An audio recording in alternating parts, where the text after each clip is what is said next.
بسم الله الرحمن الرحيم. اللهم اجعل سعي فيه مشكورا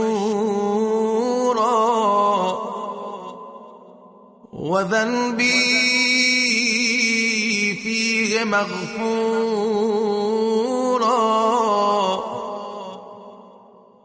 وعملي فيه مقبولا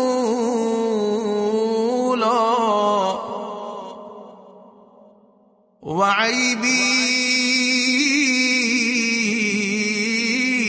فيه مستورا يا